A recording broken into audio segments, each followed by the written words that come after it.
મિત્રો ઉપર આટલી હાઈટ ઉપર પણ જબરજસ્ત બજાર છે। મનોકામના દેવી બહુ હાઈટ ઉપર છે। તમે ગૂગલમાં સર્ચ કરશો મનોકામના દેવી નેપાળ તો ખ્યાલ આવશે। બહુ મોટું બજાર છે ઉપર આટલી હાઈટ ઉપર, એ પણ એક નવાઈની વાત કહેવાય। આ મંદિરમાં એક ખાસિયત એવી છે, પશુ બલિ પણ ચડતી હોય છે। એ પણ અહીંયા બકરા કૂકડા બધું વેચાતું હોય છે। નેપાળની અંદર આ છુટ્ટી છે, તમે આ જોઈ શકો છો મારી સાથે। આ રીતના જોઈ શકો છો દુકાનોમાં આ રીતના પૂજામાં ચડાવવા માટે બલિ પણ અહીંયા થતી એક નોર્મલ વાત છે, જેથી મેં આપને વિડીયોમાં બતાવ્યું।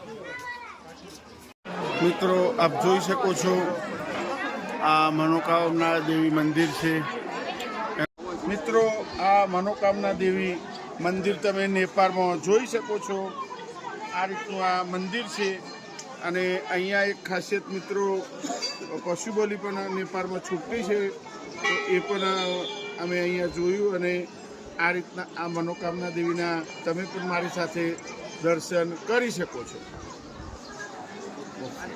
મિત્રો આપ જોઈ શકો છો આ મનોકામના દેવી ટેમ્પલ પેગડા સિસ્ટમથી બનાવેલું લાકડામાંથી, બહુ પૌરાણિક મંદિર છે, પણ તમારે ધ્યાનમાં લેવું। અને આ રીતના અહીંયા પશુ બલિ પણ ચડતી હોય છે, તમે એ પણ આ વિડીયોમાં મારી સાથે જોઈ શકો છો। પશુ બલિ માટેનું અલગ ઘર પણ બનાવેલું છે, એ તમારે ધ્યાનમાં લેવું। અને આ રીતના જે જેની માન્યતા, એમાં આપણે કંઈ ખોટું કહી ના શકીએ મિત્રો, પણ આ તો એક ધ્યાન દોરું છું ખાલી, જે જેના જે રિવાજો પ્રમાણે ચાલતું હોય।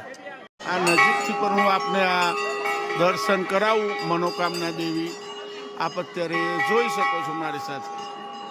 મિત્રો આ રોપવેનો નજારો પણ તમે જોઈ શકો છો। 3 સ્ટેપની અંદર આ રોપવે મનોકામના દેવી મંદિર સુધી પહોંચાડતી હોય છે। નીચે ગંડકી નદી પણ તમે જોઈ શકો છો, કાલી ગંડકી કહે છે અહીંયા। અને આ રીતના રોપવેમાં અમે બેસીને હવે નીચે ઉતરી રહ્યા છીએ, પણ તમારે મિત્રો આપ જોઈ શકો છો અત્યારે આ રોપવેમાંથી લાઈવ શૂટિંગ લઈ રહ્યો છું। અને આ રીતનો નજારો તમે જોઈ શકો છો। પહાડો પર પગથિયાવાળા ખેતરો પણ તમે જોઈ શકો છો। આ બધું તમને ઘરે બેઠા દર્શન થશે, તો તમે પણ જોઈ શકો છો। મારી પાછળ પણ રોપવેનો ઢાળ દેખાતો હશે, તો મિત્રો તમે પણ